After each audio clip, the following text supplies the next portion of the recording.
everybody. Welcome back to this month's episode of Cronin's Corner. I am so privileged to be joined today by Dr. Danette from Fitchburg State University, and we're going to have an exciting conversation about Dr. Day's background, how she came to Fitchburg, her work with Abolitionist Park, which is really an incredible legacy for the city.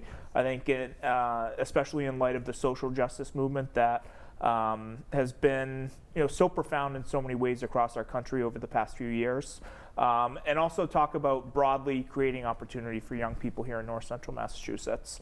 So Dr. Day, thank you so much for agreeing to come on Cronin's Corner. Well, thank you for having me, Senator. I'm so excited to be here today. So absolutely. And you're an FATV veteran, right? I mean, you've been here at FATV Studios. I have. So yes. That's good. My background is in communications media, so yes, I find that any type of work you can do to inform, entertain, and persuade our community, and right here at Local Access is amazing. And it's such an asset for the community too, yes. and it helps us reach people who aren't on Facebook or Twitter or Instagram.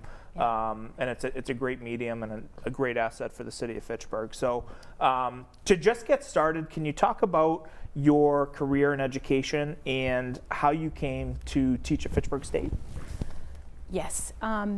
So my family is originally from Shirley, and I now live in Fitchburg. And as you stated, I have had the opportunity to be at Fitchburg State University. This is my 8th year there.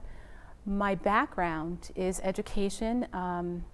First, I said that I did study television production, and then I realized that much of what was happening in front of the camera I could do in front of a classroom. Yep. So I transitioned and used the same skills that I had acquired to be on television to be a teacher. And you have to go back and earn some degrees, and I did all of that. And I'm the product of public, private schools, and realized that being a teacher is a lot of work. It's a lifelong dedication to learning. And I went from being in the classroom as an English teacher and civics teacher, and then did some work that was at Wachusett Regional High School, and went to Bancroft School as a dean of students. Mm-hmm. Ended up at Westford Academy as a dean of students, and then eventually I realized I was moving too far away from students, and decided at that point to go back to school and earn my doctorate, and that was in my late 40s, so it's never too late. Lifelong learning. Yeah, right? Lifelong learning. I'm a yep. real example of that. It's never too late to continue to say that you have 20, 30 years that you want to give back in some way, and to make that time and dedicate yourself to really finding out what it would take. So earned my doctorate degree from UMass Amherst. At that point, I was lucky enough to work at in my backyard and work at Fitchburg State. So really excited. Do you mind? Can I ask, how did your family end up in Shirley? So I'm a real product of a real diverse, multi-ethnic family. Mm-hmm. And my father was in the military. Yeah. As many people know, it was Fort Devens at the time that brought a lot of families who were ethnically diverse to this, to this community. And my mom is German and Italian, and I was born in Germany, and I was like 5 when we came back for the last time, and my dad retired at Devens. So that's how we made it to New England. And that's the same story as my family. Really? My grandfather, Joe, who lives at the Gables now in Fitchburg, grew up in Jamaica Plain in Boston, was okay. The son of Irish immigrants, was drafted in the Korean War, mm-hmm. served for probably 4 or 5 years, and then his last station was Fort Devens, and that was it. We haven't left. So everybody's been stuck with the Cronin since. But I had the opportunity to go to Devens earlier this week too, and I remember growing up really for the past 20 years. Everybody said the Army leaving Devens is the worst thing that ever happened in North Central. And as somebody who I was in the Army for 5.5 years, I really have an appreciation for the impact that bases have on communities and regions, just Absolutely. in terms of economic impact and mm-hmm. activity, and exposing people from Germany to and bringing them to North Central Mass. And I think what's really changed in the past 5 or 10 years is Devens has really been recreated as an economic engine for the area in a very exciting way. The life sciences, the biomanufacturing that's happening at Devens is really exciting, and it's once again the economic engine. But it's taken a while for that. Someone was able to reimagine, just like we're working to reimagine Fitchburg, they were able to reimagine that space that, once they decided who owned what, Shirley, Air, Harvard, and they divvied it up, but then they were like, okay, but we need some space to call this space Devens, and the mass development was able to work with those communities to say, let's do this. And I go through there often, and I feel the same thing. I mean, I still swim at Mirror Lake. It was a lake that I lifeguarded at when I was young, and there's a lot of really wonderful things that are happening in that area. And I think we have somebody working, like, aren't they? I think it's a lettuce company that I know we buy our lettuce from that is in that area. It amazes me what they're doing. What they can do. The other huge investment that's happening at Devens right now is a fusion energy company from MIT. I hadn't heard of that. So when you talk about 21st century jobs, I mean, cutting edge research and industries are here in north central Massachusetts, and means jobs, right? Exactly. And it means families are coming here and joining our communities, and so certainly a remarkable rebirth. But it's great that we are both really sitting here in front of each other because of Fort Devens today, and it's too. interesting you're talking about job creation, and we need young people then who are ready to fill those jobs. And the work that I'm involved in at Fitchburg, in the schools, but also Fitchburg State University, is really to work collaboratively from early childhood to middle school to high school, and then to prepare students whether or not they want to go to higher education. It's their choice, but to provide them a sense of their capacity to do that and to do well, and to have this self-agency and efficacy to let them know that they can make it in higher education classrooms. And there are some really unique programs that are happening in the state that I'm beginning to become involved in. One, we're working with middle schoolers at the university, and it's a future educators academy, and that's just to look at specifically having young people see themselves as teachers, right? Because we have a teacher shortage. We know that we have a shortage in so many areas, but in teaching specifically, and even more importantly, teachers of color are not in our area, right? So I was at a community meeting last night where we talked about bills in front of the legislature right now. But the problem was framed in this context, and it's also conversations I've had with Superintendent Jokola reflect this. But more than half, the number I saw last night was 78% of students in Fitchburg Public Schools are students of color, and about 4 or 5% of the faculty and teachers are teachers of color. Exactly. And so how do we close that gap so there's more representation in our faculty? And we know the importance of all of that. And providing diverse backgrounds. Yeah, and we know the importance of having students who are in the classroom, who are diverse, minoritized students, see themselves in the people who teach them, right? And also, students of the dominant culture see people who are different than them teaching them, right? We know the benefits. So some of the work is to begin to teach students younger that this is an opportunity. So teaching isn't the only opportunity. So there's another initiative, and it's the Early College Initiative. And we were talking about the work, all types of opportunities economically that even at Devens and Mass Development are producing. So the idea is to go into the high schools. There's a partnership with Gardner, Fitchburg, Leominster. I think Air and Shirley right now might be working on that. We're expanding it to Air and Shirley. Yeah, we're expanding it. So the idea is to go into the high school and have students early on, as freshmen, sophomores, juniors, seniors, at least take one course at the university. Get credit for that course, which then they don't have to pay for it. They just have to pass it, learn, obviously, grow. And then when they get to the university, if they choose to go into higher education, they will have credits. So if they have a bad semester, it doesn't stop them and prevent them from, graduating in that 4-year period. sometimes they can get out earlier, and it's a cost-saving mechanism, right? And then also it helps them to be successful and see themselves as being able to do this work. When you think of how prohibitive the cost of going and getting a college education is right now, I can't imagine. It is. If you do this wrong and you don't have the opportunity, there are kids who saddle themselves at 22 with more than $200,000 worth of student loan debt. And how do you crawl back and get out of that burden? And I don't know, right? No. But the best solution I have is these early college programs. I know we had specifically a student at Gardner High School this year who was a senior at Gardner, and the day before she got her high school diploma, she received her associate's degree. And so she graduated with 2 years of college at no expense to her and her family. Yeah. So whether you cut that $200,000 in half, or you go on to UMass, or you continue your education at Mount Wachusett Community College, these are such good investments for the legislature. And I agree. We expanded the early college line item by more than $5 million this year. And I just think there's so much opportunity for that local coordination between Mount Wachusett, expanding to Air Shirley, the high school, and the Leanne Scales, who works in Mount Wachusett Community College. She's an incredible. I know Leanne. She is incredible. She's Yes. great.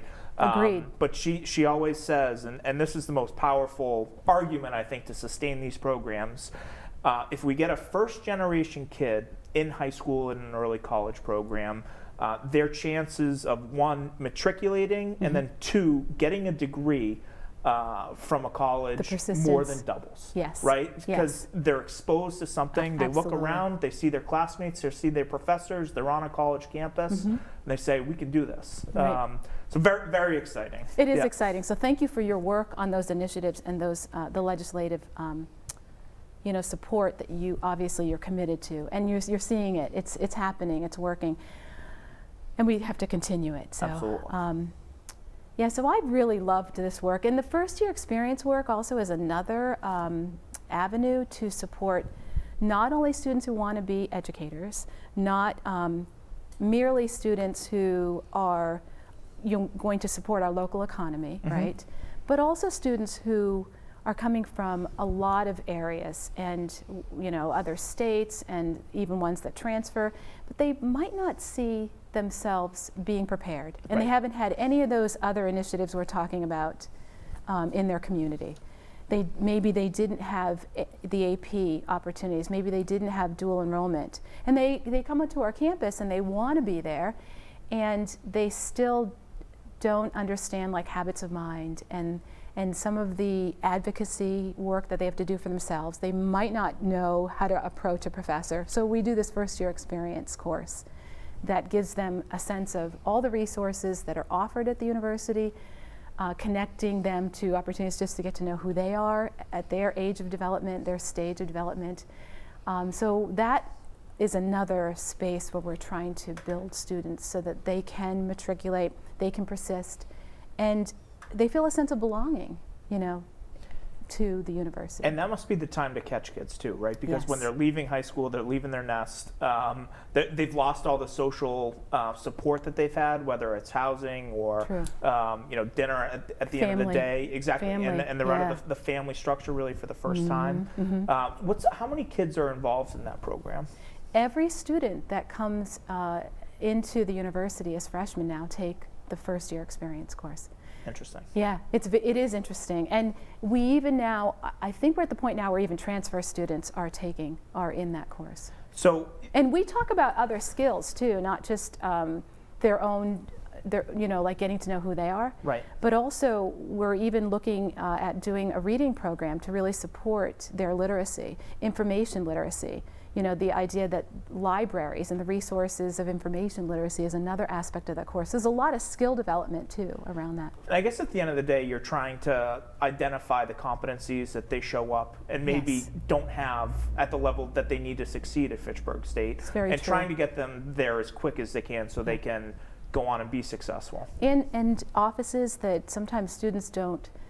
They're in a dorm. Yeah, they're in a dorm, and or they find the places they like, they feel comfortable, but they don't realize that there's resources. There's counseling resources, there's academic support, there are tutoring resources for students. So we also introduce them to those resources. So we've kind of alluded a lot to the different partnerships that you at the university and you are involved in personally, with our community colleges, our high schools. Mm-hmm. One of the projects that I know you have really led on and really spurred the partnership between the university and the city is Abolitionist Park. Yeah. That is an incredible legacy for the city of Fitchburg. Can you talk about how that project started? Well, it's a good segue to talk about first year experience, because that's really, it began by a colleague's dream. David Tebow Munoz is a colleague of mine at Mount Wachusett Community College, and he teaches a first year experience course and has been. Oftentimes, initiatives that come out of the community colleges, Fitchburg State takes a little while to kind of look, and I think this happens a lot. Community colleges are very, very innovative sometimes, and it takes a while for us to recognize that they have some good ideas. And they can shift rapidly to the needs of the job market or the needs of the community. And So they had a first year experience course. He was working with students, and he put out a Facebook call 2017, summer of 2017. We're cleaning up a space in Fitchburg, come one, come all. And I knew he was doing a first year experience course, and I was about to take that on at Fitchburg State. So I wanted to see what he was doing. And also, the idea of helping students and getting involved with them to clean up a lot in Fitchburg, which was right around the corner to where I live and work, did it. And it was the best thing I've ever done. So 2017, we cleaned a lot. Then we cleaned another lot after that, because that one was owned by HUD and it wasn't something that we could access easily. Cleaned another lot. City said someone else was interested in that. We once again pivoted, and in that process, the university came up with a space that they owned on Snow Street, a piece of property. And we went at developing that piece of property for the opportunity to honor the work of abolitionism and people who dedicated their lives, and allies of all types of people in Fitchburg, who dedicated their lives to the fact that humans need to be free, humans need to have independence and self-worth and dignity, and the institution of slavery needed to be eradicated. And so that's what we've done, and it's real now. And how did this project lead to a rediscovery for you or students and David of Fitchburg's leadership role in the abolition movement, in the Underground Railroad? So it was, I think, for everybody that's a part of our board, and our board, we're called the Friends of the Abolitionist Park, and we're all volunteers. And everybody on that board, I think, has a different story about how it's impacted them personally and why they do this work. For somebody like me, I'm an educator, and I'm always trying to help people to understand that, we come to this planet, we have some work we're called to do. We don't sometimes know exactly what it is. But the idea, Marian Wright Edelman says this: service is the very purpose of life. It is the rent we pay for living on the planet. And I really believe that. I believe we should be in service of other people. So to learn that, and I also know that you can't do it by yourself. Like, you really have to collaborate. You need to build a team of teams. You definitely do. Yeah. You can go fast by yourself, but you can't go far. So the idea that if you want to go far, you really need people around you to support you and to work with you. So for students and the work that I'm doing, I want them to know that whatever they're passionate about, like to find what it is, to work with people, and to believe and dream and it can get done. And to know that for me as a woman of color, a black woman in America, knowing how hard I've had to work, and then being in a community sometimes that's dominantly, it's a white dominant culture. Sometimes it's hard to think that even in the past, people here were doing good work to make sure all humanity and everybody can be authentically who they are, and to learn that that was the history of Fitchburg. I grew up in Shirley, and the world was in my backyard all the time. So I never questioned that. When I was young, there were all walks of people, doing good things together. I went to a high school that was totally right? working That's together. the thing about the Army. Like you don't have a choice. Right. Like so many diverse backgrounds, and you're all rowing in the same direction. Right. So then when I moved to Fitchburg, I'm like, wow, okay, so the history is really important to share. And once I learned about it, I thought, we need to highlight it. Now, I don't know the depth of all of the history, but I do know that there were people who had power and they decided to share it. Yeah. And in some ways, they actually even, they might have brought some harm to their families, but it didn't matter. They decided that this was important. And the history is long. I mean, we're still uncovering it. We have stories of people who, the Crockers and the Snows and others who came and made sure that people who, when the Fugitive Slave Act was enacted, slaves were taken from Boston, they were brought here on the Underground Railroad, they stayed in homes. We now can decide where the homes were because there's a historical trail. There was a bell that was purchased, didn't ring until it was in the Trinitarian Church, didn't ring until slavery was eradicated. So we now have some pieces and we're putting those together. So the history is remarkable. It is remarkable. One of the most powerful days that I've had serving in the state senate was Juneteenth. And the park was unfinished, but there was an incredible ceremony there. Yeah. Can you talk about how the opening of the park that day and the first official federal designated Juneteenth kind of came to a head at the same time, and what that day meant to you? Well, it was one of my proudest moments also, I agree. It's nice to be a professor, it's nice to do the work of educating the next generation and helping them to, to dream and have dreams and support their dreams. I enjoy every day that I'm in front of a classroom, but to be a part of a community event like that and to have been someone who literally dug holes, worked alongside realtors who helped put up, a fence together and, amended the blocking and tackling. Oh my right? gosh, Yeah. The work we did to get this park built, and it's still being built. We're in phase 3 right now, but to collaborate and to know how many people dedicate their time without any rewards other than the idea that this is important to do. It's not monetary, it's about a dream and making it come to reality. So that day was really a proud day, proud moment to see all the friends and families that supported it at this ceremony, to see dignitaries, state legislators, city councilors, the mayor, you name it. Everybody was there, it seemed. And I felt like, wow, they see this as important too. And sometimes when your head is down and literally you're digging a hole, you think, and it's, the middle of June and it's hot and you're like, why am I doing this? Like, didn't my ancestors try to stop having to do this type of work, this manual labor, and here I'm doing it again? But the joy after, the idea that that's what it takes. And to me, what was profound about that moment and that day was the realization that we're going to be back in 365 days. There are two things that aren't going to blow away, and that's your legacy, Abolitionist Park, and Juneteenth. And that, to me, this is the right community space. And to me, it was like, this is the first annual event. Block off your calendar next year. Next year, and we're going to do the ribbon cutting this Juneteenth. And what would you like to see the park become for the community moving forward? Well, first thing, I just have to read off this list of people because it's not just me. And so I want people to know that the Friends of the Abolitionist Park made this happen.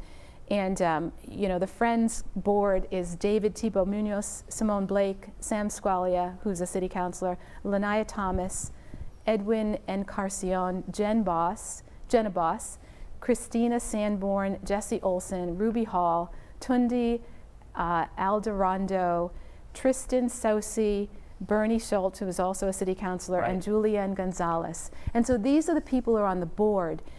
But there are so many more people behind the scenes. I mean, firefighters, policemen, realtors, foundations that supported us, the city block grants, the community foundation has supported us. Mm-hmm. The systems and the peoples that have had this happen. So what I'd like to continue to see is more people continue to get involved. Mm-hmm. because there's room for more people. And I'd really like the history, we need to keep working on the history. We have committees, so if people want to get involved, like there's committees. We have a marketing committee, historical accuracy committee, fundraising committee, and park and vision development committee. So first thing is, we need more hands and more ideas to continue this. I really want it to be a space where. And who do they contact? We'll get this We'll get this up. Well, the first thing is you can contact anybody that's a part of the Friends board, but go to www.abolitionistpark.org, and that gives you all the information you want to know. So abolitionistpark.org, and we also have a Facebook page, Friends of the Abolitionist Park. That's our Facebook site. Gotcha. So that information, everything you need to know. If it's David you can contact me, you can contact anybody on the board. But that's all on abolitionistpark.org. You could donate. Donations are always wonderful. We always like money, but the idea to get involved, to really have your ideas, and to come together to support the work that we're trying to do. So one of the things is to continue to unearth the rich history. Yeah. Right? And then make that known. So we are working to do an augmented reality board. It's a display panel. So when people come to the park, and I'm going to bring my students, so when people come to the park, they'll be able to hear the history, see it come to life via an augmented reality. You should contact your legislature for an earmark or something. I think I got Mike Kushmerik's number on me somewhere. Yeah. All right, we will. We're on that. But that's one of the things that we know. Then we can be educating the greater populace. And the idea is that there's a rich history of African American history, which is American history, that is in Concord, it's in Boston, and to bring it out to Central Mass and then reconnect it to Boston and Concord and have that trail. There's a trail within Fitchburg, but connected to other places, Leominster, connected to Air, because the bell that I talked about is in the Air Federated Church's bell tower. That's so exciting. Yeah, so there's a lot that can be done, and we just need more people to support it. And to close, you strike me as a person who doesn't do well staying still or not being involved. Yes, I like to be involved. You're right. You're right. But there's only so much energy. There's a lot to do. At my age you have, right? Because you get a little older and you're like, okay, I need to conserve a little energy. What other initiatives in the area are you most excited about? Well, education is my passion. Yeah. I think to empower people to think critically, to be citizens of the world, their community, and then to act in ways that are appropriate. And so that work is really still what I want to be involved in. And the Abolitionist Park allows me to do all of those things, to still be in education, right, and also be civically engaged. You know, I still think that still being a part of working to, elect people like you and to support your vision and what you're doing, just to continue to be educated, I'll do that work. I was a part of the Mass Voters Table meeting the other night. There are people who don't want us to be as aware and voting, and so I'm going to do those types of things. Absolutely. Continue to work to make sure people have access to the vote. Women's rights, that's another area that women's reproductive rights, I'm very concerned about that. Healthcare, all of that. Well, Dr. Day, I just want to say thank you so much for your time today. I had a lot of fun. I feel like we covered a lot of ground. Early college, Abolitionist Park, all these partnerships that you were leading on in the community. So thanks for all your service and everything you're doing. And thank you for your work. Absolutely. And I hope you'll come back on the show sometime. I will. All right. Thank you, everybody. That's our show for this month. And we will see you in March for the next episode of Cronin's Corner. Take care. Bye, all.